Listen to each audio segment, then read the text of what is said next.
जय हिंद दोस्तों चीन और पाकिस्तान की हरकतों को देखते हुए भारत लगातार अपने आर्म्स एंड एम्युनिशन की क्षमताओं में इजाफा कर रहा है। इसके अलावा जो हथियार देश के पास पहले से मौजूद है उनमें सुधार किया जा रहा है। तो आइए जानते हैं उन 10 अपकमिंग वेपन्स के बारे में जिनके शामिल होने से इंडिया की ताकत कई गुना बढ़ जाएगी।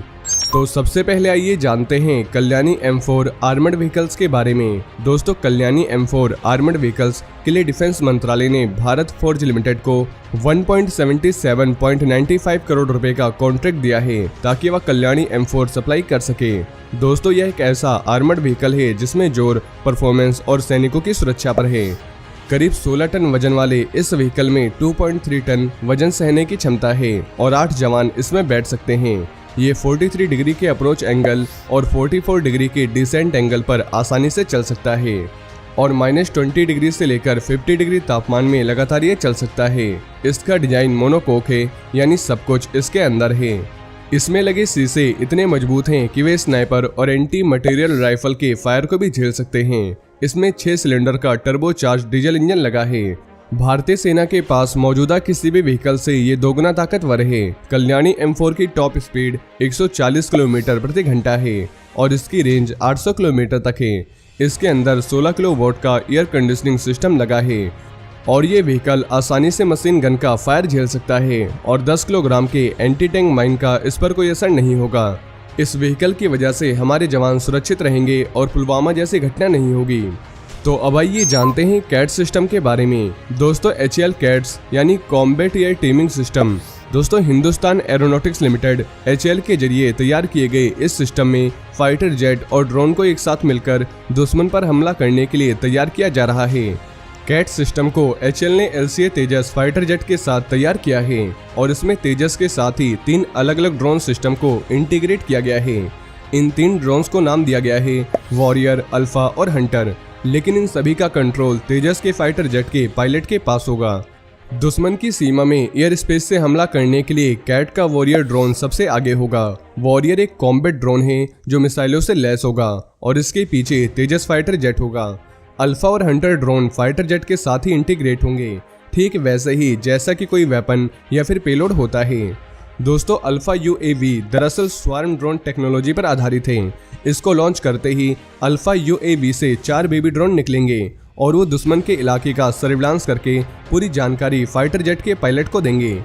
ये एक तरह से रिकॉनेसेंस ड्रोन की तरह काम करेंगे। तेजस में एक साथ 2 अल्फा UAV लग सकते हैं। हंटर UAV एक प्रेसिशन बम की तरह है जिसे दुश्मन के किसी बेस या फिर आतंकी अड्डे को तबाह करने के लिए इस्तेमाल किया जा सकता है और ये सिस्टम 2024 से 25 तक तैयार हो जाएगा और इंडिया दुनिया के कुछ ऐसे चुनिंदा देशों में शामिल हो जाएगा जिस पे टेक्नोलॉजी मौजूद होगी।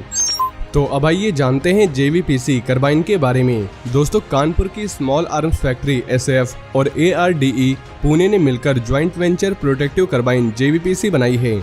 JVPC कार्बाइन को CRPF, ITBP, BSF और आर्मी ट्रायल में पास कर चुकी है। मेन बात यह है कि JVPC स्वदेशी गन है। ये कार्बाइन जर्मनी की हैकलर एंड कोच कार्बाइन और बेल्जियम की फैन कार्बाइन को टक्कर देती है। दुनिया में इन दोनों कार्बाइनों को बेहतर माना जाता है और इन दोनों के मुकाबले ये हल्की कार्बाइन है।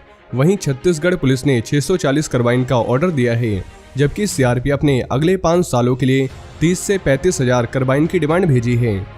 इंडियन आर्मी भी इस कार्बाइन को ले सकती है। ये आर्मी की SF कार्बाइन को रिप्लेस करेगी। दोस्तों इस कार्बाइन का वजन 3 किलोग्राम है। इसका रेट ऑफ फायर 800 राउंड पर मिनट है। इसकी इफेक्टिव फायरिंग रेंज 200 से 300 मीटर है। तो अब आइए जानते हैं HAL लाइट कॉम्बैट हेलीकॉप्टर के बारे में। दोस्तों LCH को HAL की तरफ से डिजाइन और डेवलप किया गया है। ये दुनिया का सबसे हल्का अटैक हेलीकॉप्टर है। LCH का वजन 5.5 टन है और HAL ने इसे खास जरूरतों को पूरा करने के मकसद से डिजाइन किया है और इंडियन आर्मी से 12,000 फीट की ऊंचाई पर भी ऑपरेट कर सकती है। HAL की तरफ से इंडियन एयरफोर्स और आर्मी के लिए सबसे हल्के फाइटर हेलीकॉप्टर LCH को सौंपने की तैयारी कर ली गई है। इंडियन एयरफोर्स की तरफ से 65 LCH और सेना की तरफ से 114 LCH की जरूरतों के बारे में HAL को बताया गया था और सितंबर 2020 में इंडियन एयरफोर्स ने 2 ऐसे लाइट कॉम्बैट हेलीकॉप्टर्स को लद्दाख में चीन के साथ जारी टकराव के बीच ही तैनात किया था। इन हेलीकॉप्टर्स ने लेह में कई शॉर्टेज को सफलतापूर्वक अंजाम दिया था। LCH साल 2015 में अपने ट्रायल के दौरान 25,000 से लेकर 20,000 फीट की ऊंचाई के लेवल तक जा चुका है। LCH किसी भी मौसम में उतनी ही पावर के साथ आसमान में दुश्मनों पर नजर रख सकता है। ये बेस्ट और पावरफुल हेलीकॉप्टर है। बस आर्मी और एयरफोर्स जल्द से जल्द इसका बड़ा ऑर्डर दे दें। इससे आत्मनिर्भर भारत को भी बढ़ावा मिलेगा और ताकत भी बढ़ेगी, खासकर LAC वाले इलाके में। तो अब आइए जानते हैं INS विक्रांत के बारे में। दोस्तों, INS विक्रांत पहला ऐसा एयरक्राफ्ट कैरियर है जिसे नेवी के लिए पूरी तरह से भारत में तैयार किया गया है। इसका निर्माण का काम साल 2009 में शुरू हुआ था और इसके इस साल 2022 के आखिर तक नेवी में शामिल होने की संभावना है। INS विक्रांत 860 फीट लंबा और 200 फीट चौड़ा एयरक्राफ्ट कैरियर है जो 30 फिक्स्ड विंग एयरक्राफ्ट अपने साथ कहीं भी ले जा सकता है। दोस्तों, INS विक्रांत एक 45,000 टन का एयरक्राफ्ट कैरियर है।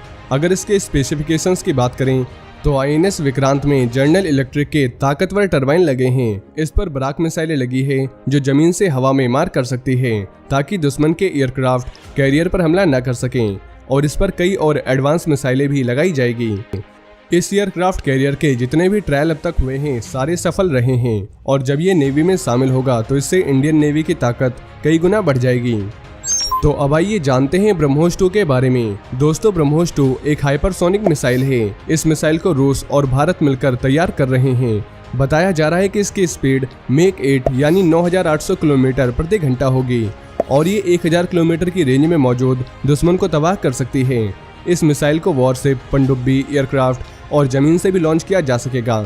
दोस्तों, ब्रह्मोस 2 मिसाइल इतनी ताकतवर है कि दुश्मन के बंकर्स और उनके स्टोर रूम को पूरी तरह से तबाह कर सकती है और दुश्मन के रडार भी इस मिसाइल को नहीं पकड़ पाएंगे। ये मिसाइल जब इंडियन आर्मी में शामिल होगी उसके बाद चाइना हो या पाकिस्तान कोई भी हमला करने से पहले 100 बार सोचेगा। वैसे भी कुछ दिन पहले पाकिस्तान ब्रह्मोस की ताकत देख चुका है। तो अब आइए जानते हैं तेजस MK2 के बारे में। दोस्तों, HAL तेजस मार्क 2 ये एक medium weight single engine multi role combat aircraft है। इसे design aeronautical development agency ADA द्वारा किया जा रहा है और इसे HAL द्वारा मैन्युफैक्चर किया जाएगा। दोस्तों, तेजस MK2 2024 से 25 तक अपनी पहली उड़ान भरेगा क्योंकि ये भी अंडर डेवलपमेंट में है। अगर इसके स्पेसिफिकेशंस की बात करें तो ये सिंगल सीट और डबल सीट दोनों में आएगा। इसकी स्पीड अराउंड 2385 किलोमीटर प्रति घंटा होगी और तेजस फाइटर जेट की कॉम्बैट रेंज 1500 किलोमीटर होगी। इसमें लगाए गए सेंसर्स एंड एवियोनिक्स काफ़ी एडवांस होंगे और इसमें कई एडवांस एयर टू एयर और एयर टू सरफेस मिसाइल लगाई जा सकेगी जैसे मीका, एसराम, अस्त्र, ब्रह्मोस। वहीं इसमें 13 हार्ड पॉइंट्स दिए गए हैं जिससे ये एक साथ कई वेपन्स ले जा सकता है और ये जेट 4.5 जनरेशन का जेट होगा।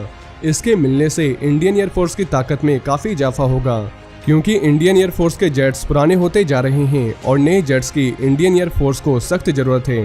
तो दोस्तों, अब आइए जानते हैं अग्नि 6 मिसाइल के बारे में। दोस्तों, अग्नि 6 एक इंटर कॉन्टिनेंटल बैलिस्टिक मिसाइल है जिसे defence research and development organisation DRDO द्वारा डिजाइन और डेवलप किया जा रहा है।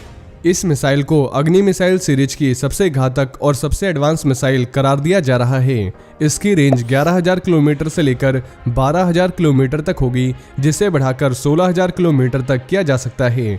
मिसाइल में लेटेस्ट गाइडेड टेक्नोलॉजी का इस्तेमाल किया जा रहा है और इसका वजन 55,000 से 70,000 किलोग्राम के बीच हो सकता है। रिपोर्ट्स के मुताबिक इस मिसाइल को पनडुब्बी से लेकर जमीन पर भी किसी भी लॉन्चर से लॉन्च किया जा सकता है। दोस्तों, भारत पाकिस्तान और चीन को कड़ी टक्कर देने की तैयारी कर रहा है। वहीं ये मिसाइल एक साथ कई वॉरहेड ले जा सकती है क्योंकि ये मिसाइल MIRV टेक्नोलॉजी से लैस होगी और इससे एक ही समय में कई ठिकानों को निशाना बनाया जा सकेगा। यानी अगर दुश्मन के बेस या टारगेट अलग अलग जगह पर मौजूद हैं तो अग्नि 6 मिसाइल से एक ही बार में कई टारगेट्स को निशाना बनाया जा सकता है और इस मिसाइल की रेंज में कई बड़े देश भी होंगे।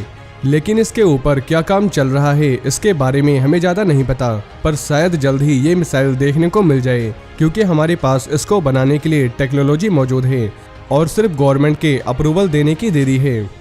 तो अब आइए जानते हैं HAL AMCA के बारे में। दोस्तों, HAL AMCA single seat double engine वाला स्टेल्थ और ऑल वेदर वाला एक मल्टी रोल फाइटर जेट होगा।